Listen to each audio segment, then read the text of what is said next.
Ya.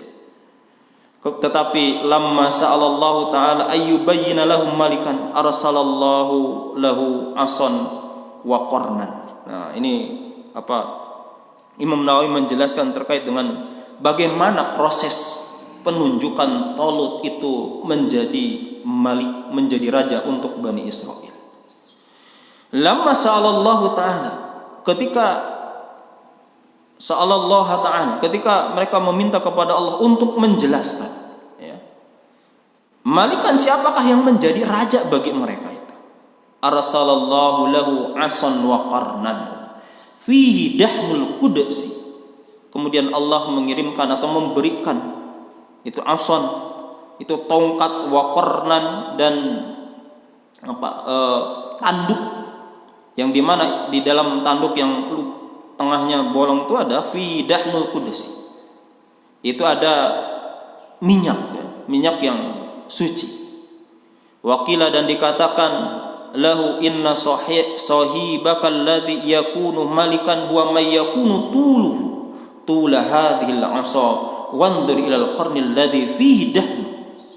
Maka Allah mengatakan kepada nabinya tadi itu, maka yang menjadi indikasi siapakah yang akan menjadi raja untuk Bani Israel itu adalah alladhi huwa may yakunu tulu, orang yang tingginya sama dengan tingginya tongkat itu, ya, yang kemudian lihatlah kepada itu, kemudian lihat kepada minyak, yang kemudian nanti minyaknya itu adalah untuk meminyaki rambutnya, ya, yang kemudian setelah itu adalah ternyata yang masuk itu namanya adalah Talut itu, ya, Talut masuk ke tempatnya Nabi Samuel, yang kemudian itu diukur tingginya dan sama seperti hanya tingginya daripada tongkat tersebut. Yang kemudian di sini disebutkan faqala Samuel faqasahu bil asa fakana ala tulihi. Ya, ketika Talut itu masuk, kemudian Nabi Samuel itu berdiri dan mengukur dengan tongkat fakana ala tulihi, yang kemudian adalah sama tingginya dengan tingginya tongkat tadi. Wa qala lahu qarrib ra'saka faqarrabahu fadahan nabiyyu sallallahu nabiyyu bidahnil qudsi. Yang kemudian Nabi Samuel memerintahkan untuk mendekatkan kepala daripada Talut tadi, yang kemudian diminyaki Talut tadi dengan minyak yang tadi diberikan dari Allah Subhanahu wa taala. Wa qala lahu, kemudian berkata, anta maliku Bani Israil alladzi amarani Allahu an umallikaka. Kata Nabi Samuel itu mengatakan, engkau ini ada anta maliku Bani Israil, engkau itu akan menjadi raja untuk orang Bani Israil. Alladzi amarani Allahu an umallikaka, yang dimana Allah memerintahkanku untuk menjadikanmu sebagai raja alaihim, atas mereka. Ya. Faqala Talut, kemudian Talut mengatakan, ya, berkata kepada tadi, amma alimta anna sibti adna min sibti muluki Bani Israil. Ya, bagaimana amma alimta, apakah tidak engkau tahu bahwasanya sibti, ya, bahwasanya aku ini adalah keturunan yang tidak lebih dekat min sibti muluki Bani Israil, itu jauh daripada keturunannya raja-raja Bani Israil. Ya. Kemudian qala, penabi tadi berkata, bala, betul. Faqala Samuel, maka berkata Samuel itu, Allahu yu'ti mulkahu may yasha, Allah yang telah memberikan kekuasaannya terhadap siapa yang dikehendakinya. Yang kemudian kama qala Allah Ta'ala, sebagaimana Allah katakan tadi, yu'ti mulkahu may yasha. Tetapi apa tanggapannya orang Bani Israil terhadap ketetapan ini? Qalu, mereka mengatakan, anna yakunu lahul mulku alaina wa nahnu ahaqqu bil mulki minhu wa lam yu'ta sa'atan minal mal. Anna yakunu lahul mulku, bagaimana bisa jadi dia itu ada berkuasa terhadap kita? Wa nahnu ahaqqu bil mulki, dan kita itu yang lebih berhak gitu. Lebih berhak dibandingkan dia, wa lam yu'ta sa'atan minal mal, dan dia itu tidak memiliki harta. Dia itu tidak memiliki keleluasan daripada hartanya. atau bahasa ininya ada dia bukanlah orang kaya. Nah, jadi ketika sudah Allah telah memilih itu melalui nabinya itu Tolut, kemudian orang Bani Israel itu ternyata tidak terima terhadap keputusan Allah Subhanahu wa taala dengan alasannya tadi ada alasan walam yu'ta sa'atan minal mal. Tidak memiliki harta ataupun nanti disebutkan ada di antaranya bukan pula ada dari keturunan bangsawan ataupun raja itu. Yang disebutkan di sini itu adalah qalu min aina yakunu lahul mulku alaina. Dari mana dia itu bisa berkuasa untuk kita wal halu nahnu ahula bil mulki min wa laisa lahu sa'atul mal. Ya. Sedangkan keadaannya kita itu sebenarnya lebih berhak untuk menjadi raja. Dan sedangkan dia wa laisa lahu sa'atul mal. Dia tidak memiliki keluasan harta liyunfiqu 'alal jaish untuk membiayai terhadap para tentaranya. Ya. Untuk membiayai tentaranya tadi. Kenapa mereka sampai mengatakan seperti itu katanya? Wa innama qalu dzalika li'annahu kana fi bani Israila sibtani. Mereka mengatakan seperti itu karena di tengah-tengah Bani Israel itu sibtani ada dua jalur keturunan. Nah, ini dua jalur keturunan ini yang satu ada sibtun nubuwah, yang kedua ada sibtul mamlakah. Ada jalur keturunan yang menjadi nabi, yang kemudian ada pula jalur keturunannya ada menjadi penguasa ataupun menjadi raja. Fakana sibtun nubuwati, maka yang menjadi jalur jadi nabi itu ada sibtu Lawi bin Yakub. Itu jalurnya adalah jalur daripada anaknya Nabi Yakub yang bernama Lawi. Wa minhu dan dari keturunan Lawi ini adalah Nabi Musa wa Harun. Itu Nabi Musa alaihissalam dan Nabi Harun alaihissalam. Wasibtul mamlakati, sedangkan jalurnya yang menjadi para penguasa dari Bani Israel itu ada sibtu Yahuda bin Yakub. Nah, itu ada keturunannya Yahuda, putranya Yakub, yang termasuk di dalamnya ada Nabi Daud dan Nabi Sulaiman alaihissalam. Nah, jadi kalau mereka itu begitu, ya sebagaimana kita ketahui bahwa Bani Israel itu adalah bangsa yang dinisbatkan kepada Israel. Israel itu ada Yakub alaihissalam. Nabi Yakub punya anak 12, ya. Yang kemudian yang paling terkenal dari keturunan Nabi Yakub ini, yang terkenal karena nanti punya posisi di tengah-tengah masyarakat itu, ada yang pertama yang menjadi raja, kemudian juga ada yang menjadi nabi. Yang tadi jalurnya yang jadi nabi itu ada dari anak Nabi, putra Nabi Yakub bernama Lawi ataupun Lawa dalam riwayat yang lain.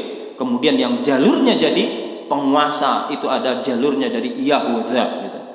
Nah, sedangkan Tolut ini bukanlah keturunan dua orang ini.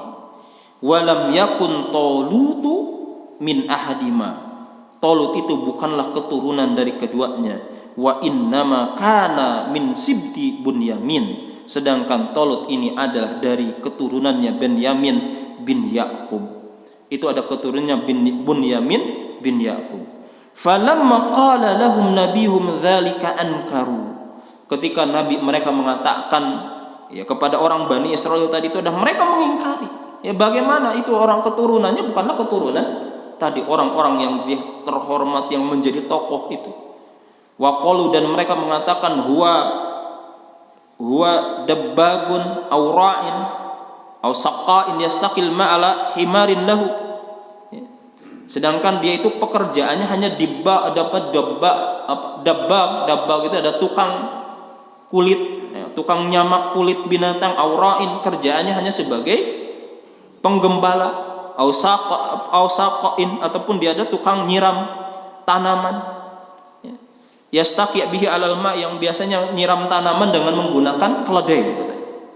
Wa innama nazagul mulka wan nubuwatu minhu. Tetapi oleh Allah Subhanahu wa taala telah dicabut ya, kekuasaan dan kenabian itu dari keturunan yang tadi itu. Kenapa? Li'annahum amilu dzanban aziman, karena mereka telah melakukan dosa yang besar. Ya. Di antaranya kanu yankihuna nisa ala dhahri tariq jiharon, mereka telah melakukan perbuatan zina secara terbuka di jalan-jalan itu. Ya.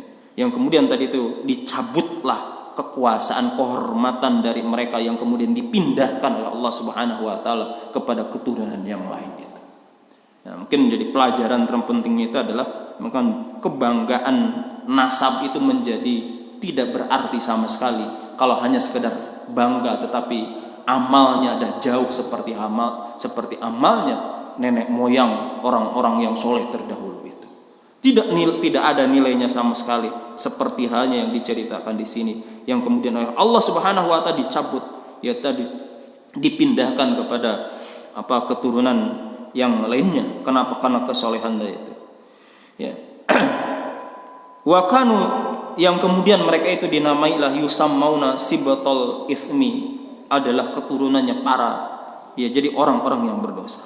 Ya, nanti waqala nabiyuhum, kemudian nabi mereka berkata lagi kepada orang Bani Israil, innallaha astafahu, sesungguhnya Allah telah memilihnya, ikhtarahu bil mulki, Allah telah memilih Talut tadi dengan kekuasaan, alaikum, atas kalian, wa zadahu basta, yang kemudian Allah telah menambahkan kepada dia bastatan fil ilmi, keluasan dalam ilmunya.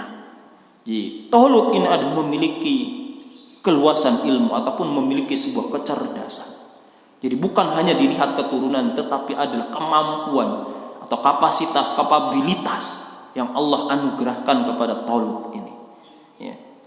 Yaitu apa? Ilmul harbi wa ilmu diyanat. Itu Allah telah memberikan kepada dia terkait dengan ilmu perang. Ya, karena ini akan menghadapi, tadi judul awalnya akan menghadapi penjajah yang zalim, itu di bawah penguasa diktator Jalut itu. Ya. Wa ilmu diyanat, dan dia pun paham terkait dengan ilmu agama. Hatta qila innahu nabiyyun uhiya ilaihi. Ya, yang kemudian sampai dikatakan bahwasanya dia pun ada seorang nabi yang diberikan wahyu oleh Allah Subhanahu wa taala. Tetapi beliau bukanlah nabi, tetap hanya menjadi penguasa. Wal jismi, kemudian Talut pun ada memiliki kekuatan fisiknya, bil quwah, kekuatan fisik, ala mubarazatil adwi wa bil jamal. Nah, dia pun adalah bil quwah, memiliki kekuatan untuk menghadapi musuh, fisiknya kuat. Jadi punya intelektualitas, ketaatannya sangat luar biasa, fisiknya pun ada kuat. Wabil jamal, kemudian pun dia ada memiliki fisik yang jamal, ganteng, kan. Wabitulil qamah, dia pun adalah tinggi. Fa innahu atwalu min ghairihi, kemudian dia pun ada orang yang paling tinggi dibandingkan yang lain, bi ra'sihi wa mankabaihi, fa kana a'lama bani Israila yauma idzin wa ajmalahum wa atammahum khalqan. Maka Talut itu ada orang yang paling berilmu ketika itu di tengah-tengah orang Bani Israel, paling ganteng dan paling sempurna dari sisi fisik dan akhlaknya. Yang kemudian wajarlah kemudian Allah Subhanahu wa taala telah mengangkat Talut itu menjadi penguasa bagi mereka. Wallahu yu'ti mulkahu may yasha. Kemudian Allah akan memberikan kekuasaannya may yasha'u kepada orang yang Allah kehendaki di dunia. Wallahu wasi'un, dan Allah Maha luas bil atiyati dengan pemberiannya, alimun, Maha mengetahui biman yaliku bil mulki, siapakah orang yang layak untuk berkuasa ketika itu. Ya jamaah rahimakumullah, mungkin sebagai tambahan tadi yang agak terputus dalam riwayat yang lain, dalam tafsir Ibnu Katsir disebutkan bahwasanya yang menjadi penyebab utama kenapa orang Bani Israil itu sampai dijajah oleh Jalut, yang kemudian tadi sampai dizolimi, dianiaya, dirampas tanahnya, anak-anaknya pun adalah dijadikan budak oleh mereka. Ya, jadi sekian tahun katanya, sekian ratus tahun. Memang di tengah Bani Israil senantiasa ada nabi, senantiasa ada orang soleh yang senantiasa yuqimu fihimut Taurah, yang melaksanakan isi daripada Taurat tadi itu. Sampailah pada datang masanya, kemudian mereka meninggalkan Taurat, dan kemudian orang-orang kafir ini ada para penjajah, mereka berusaha untuk menjauhkan Taurat dari mereka, sehingga terjadilah penyimpangan yang dilakukan oleh mereka itu orang Bani Israil. penyimpangan terjadi sehingga mereka jauh daripada syariat Allah, sehingga karena jauh daripada syariat Allah akhirnya mereka dikuasai oleh orang-orang kafir tadi itu. Dan ini terjadi, kalau dalam sebuah riwayat itu disebutkan ini ada 1000 tahun setelah Nabi Musa alaihi salam meninggal, ya. Jadi Nabi Musa meninggal kemudian diganti dan seterusnya, yang kemudian diperkirakan sampailah masa yang diceritakan di sini adalah sekitar 1000 tahun, ya, kurang lebih ada 1000 tahun yang kemudian mereka ada didolimi yang namanya oleh penguasa dolim tadi yang disebut dengan Jalut, ya, dalam bahasa zaman sekarang itu namanya penjajah. Mungkin mereka ada dijajah, ya, sampai dijajahnya dengan cara klasik, mungkin kita tahu dengan begitu sangat kejamnya kalau zaman dulu penjajahnya, ya, kejam dengan dirampas, disiksa sedemikian rupa sampai diusir, yang tadi diusir penduduknya, tanahnya dikuasai oleh mereka, hasilnya kemudian mereka rampas dibawa untuk mereka dan seterusnya. Sampailah Nabi orang Bani Israel itu ngadu kepada Nabi mereka yang bernama Samuel. Kenapa katanya dinamai dengan Samuel? Samuel itu dalam bahasa Arab sama dengan Sami Allah, ya, Sami Allah, Allah mendengar. Karena ketika perempuan tadi, ya, perempuan yang oleh Allah diselamatkan dalam keadaan hamil, kemudian dia berdoa kepada Allah, senantiasa berdoa kepada Allah, terus menerus kepada Allah, ya, untuk dijadikan anaknya itu anak yang soleh, ya, yang kemudian sampai melahirkan oleh Allah, dikabulkan apa yang diminta oleh perempuan ini, maka dinamailah anaknya ini namanya adalah Samuel.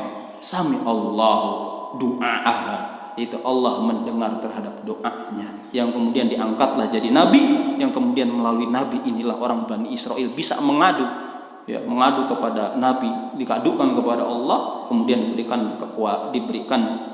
ditolong oleh Allah Subhanahu wa taala melalui nabi ini dan seorang raja, yang kemudian di ayat berikutnya nanti bagaimana terjadilah pertempuran antara Tolut dan salah satu tentara Tolut itu nanti ada namanya Nabi Daud alaihi salam yang menjadi tentaranya Tolut itu, sampai terjadilah pertempuran dan dimenangkanlah pertempuran tadi oleh pasukan Tolut yang oleh Allah diceritakan dalam ayat berikutnya, ya.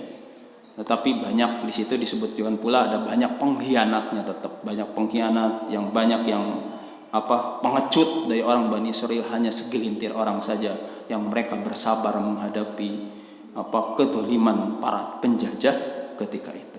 Jadi hikmah terbesarnya sebagaimana tadi disebutkan adalah ketika umat yang diberikan kemuliaan oleh Allah dengan Quran, dengan syariatnya, ketika mereka meninggalkan syariatnya, maka akan dikuasai oleh orang-orang kafir yang zalim kepada mereka, ya, kecuali tiada lain ada kita harus kembali kepada syariat yang bisa mengalahkan terhadap kekuatan dan kekuasaan orang-orang zalim itu. Itu hadirin rahimakumullah, wallahu a'lam bissawab.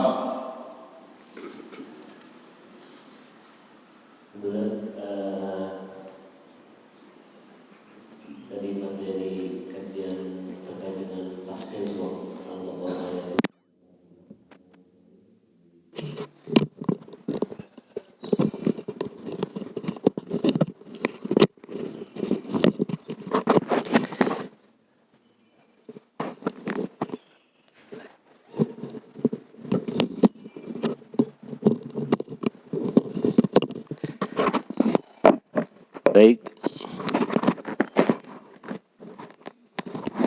Baik, jamaah sekalian, ini terkait dengan hikmah tadi. Memang kalau Bani Israel ini di dalam Al-Quran misalnya ini termasuk yang banyak sekali, Ustaz, ya, diceritakan terkait dengan bagaimana Bani Israel ini.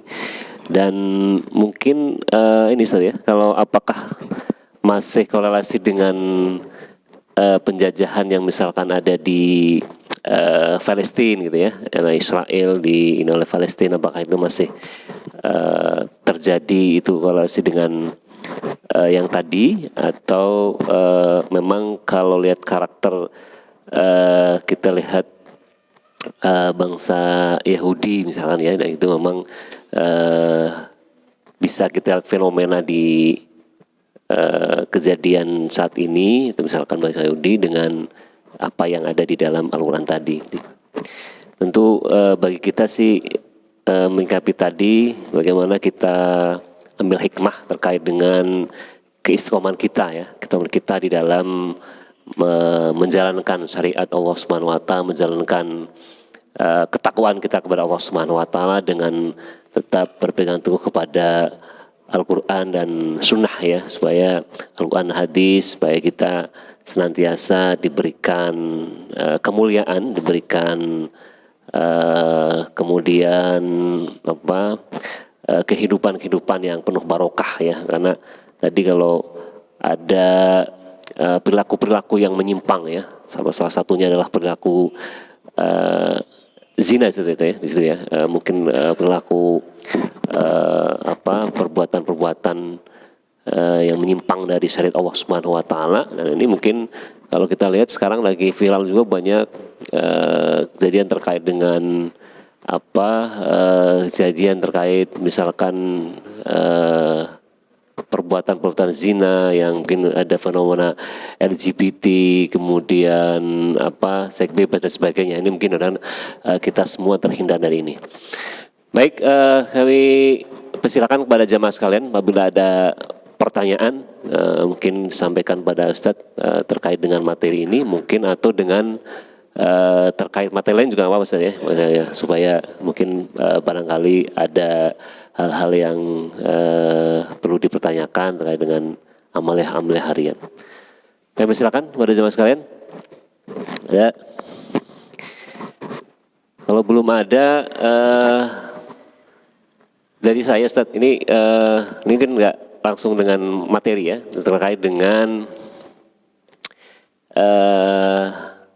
ini Ustadz tadi mungkin perilaku yang ada saat ini mungkin kita lihat ya, yang viral itu kan sekarang perilaku penyimpangan tadi itu Ustadz, penyimpangan dari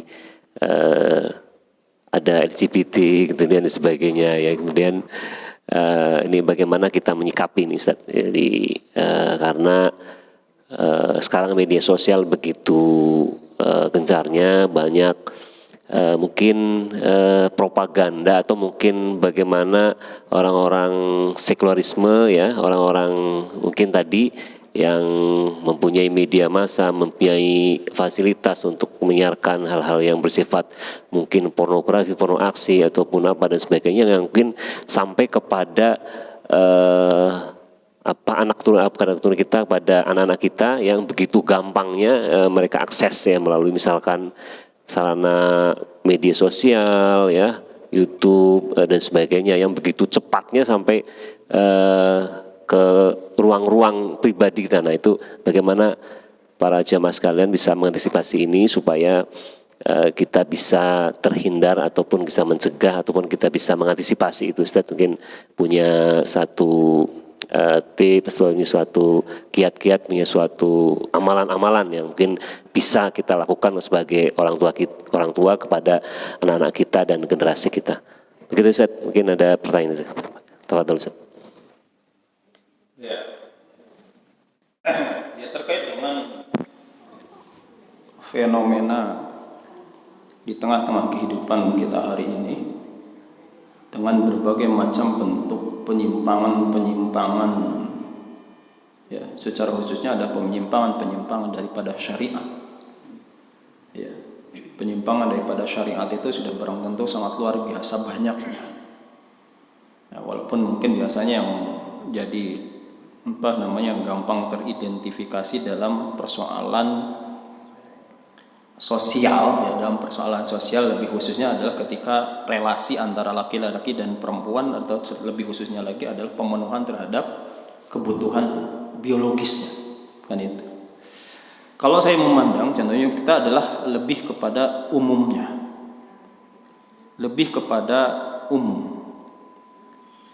diakui ataukah tidak, pengaruh pemahaman yang disebutkan tadi itu adalah pemahaman sekularisme ya, kan tadi sudah disebutkan ya. Pemahaman sekularisme itu sudah atau masuk kepada seluruh aspek kehidupan manusia secara umumnya, lebih khususnya kepada umat Islam. Ya, yang namanya sekuler itu kan melepaskan diri keterikatan terhadap agama.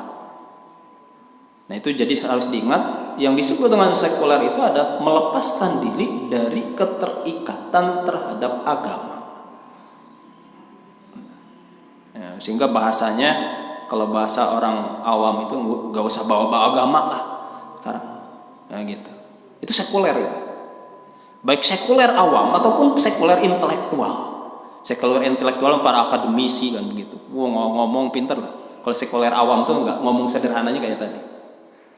Kemudian dari sekuler itu melahirkanlah sebuah paham. Itu paham mengenai kebebasan kan begitu.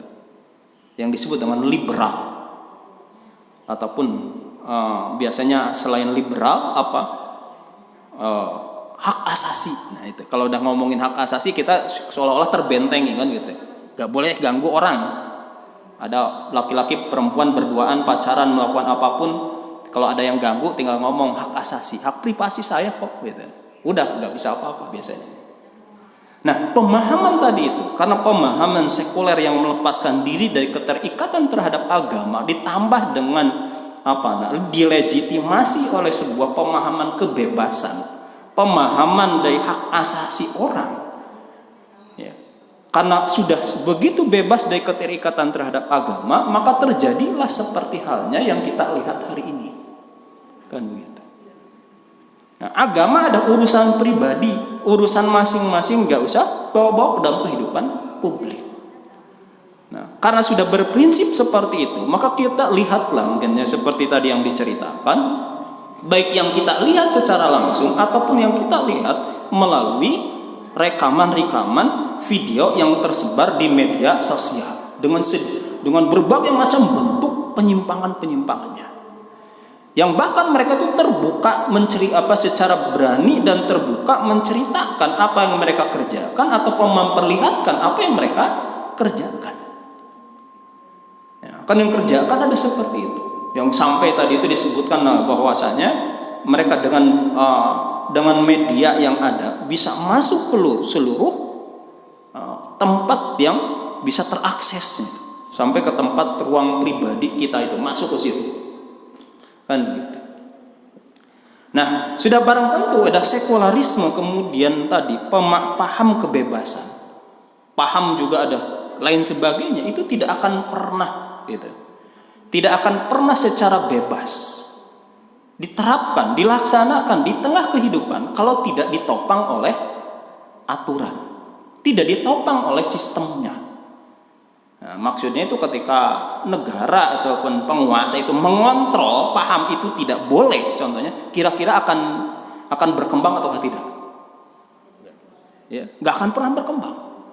Ya konten-konten seperti tadi, ya sekuat apapun ketika para pemimpin kita ada memiliki sebuah kepedulian secara khususnya ada terhadap syariat, maka itu tidak akan pernah mampu untuk masuk kepada wilayah-wilayah wilayah privat sekalipun ataupun apalagi sampai berani terbuka. Yang jadi masalah itu kan tadi ketika pemahaman seperti tadi itu diadopsi kemudian diperkuat oleh sebuah aturan yang menjamin orang itu ada boleh melakukan apapun sehingga tidak terkontrol. Sehingga akan tidak terkontrol sebuah kondisi seperti tadi. Jadi bukan hanya berdiri sendiri itu hanya sekadar paham tanpa ada yang menopang oleh kekuasaan, tanpa ditopang oleh aturan yang berlaku. Nah, itu harus dipahami. Ya, karena kalau sederhananya kalau dikatakan tidak boleh kan pasti tidak boleh kan. Ada aturan tidak boleh ataupun pasti ada penindakan. Nah, penindakan berarti itu tidak akan mampu tersebar kan gitu. Ya contoh kasus lah. Ketika PKI 1965 atau melakukan pemberontakan kemudian dikeluarkanlah ketetapan MPR tentang larangan Partai Komunis Indonesia dengan seluruh ideologinya, marxisme, komunisme, marxisme, sosialisme dan berbagai macam itu. Maka akan berhenti di situ.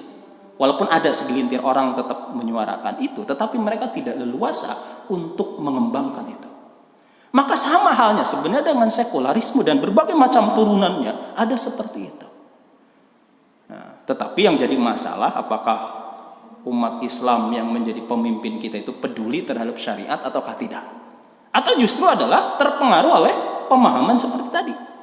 Sama contohnya, mengadopsi pemahaman seperti tadi. Paham sekuler dan kebebasan dan seterusnya. Itu yang jadi masalah secara umumnya. Nah, bagaimana dengan kita? Nah, ini sekarang kita ngomongin secara individu muslim ataupun sebagai komunitas muslim.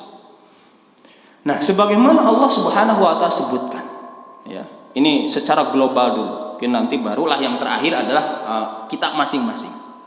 Nah, ketika Allah mengatakan itu adalah kuntum khaira ummatin ukhrijat lin-nasi ta'muruna bil ma'rufi wa tanhauna 'anil munkari wa tu'minuna billah. Kata Allah bahwa kuntum khairu ummah, kalian itu adalah sebaik-baiknya umat. Nah, siapakah yang menjadi objeknya? Ada kita, umat Islam. Ya, kuntum khairu ummatin ukhrijat linnas, kalian itu dikeluarkan, diturunkan oleh Allah Subhanahu wa taala linnasi, untuk manusia. Jadi keberadaan kita itu linnas, untuk manusia. Yang kemudian aktivitasnya apa? Itu ta'muruna bil ma'rufi wa tanhauna 'anil munkar. Ya, kalian itu ada wajib untuk melakukan amar ma'ruf, memerintahkan orang untuk melaksanakan perbuatan-perbuatan ma'ruf. Apa ma'ruf itu? Ya, ma'ruf itu ada ma'amarallahu bihi, segala sesuatu apa yang Allah perintahkan. Nah, jadi kita itu diperintahkan oleh Allah untuk menyuruh orang atau mengajak orang untuk melaksanakan apa yang diwajibkan oleh Allah kepada kita. Ya, jadi mulai contohnya ngajak sholat, ngajak apa, atau ngajak menerapkan syariat Islam secara kafah, itu secara menyeluruh.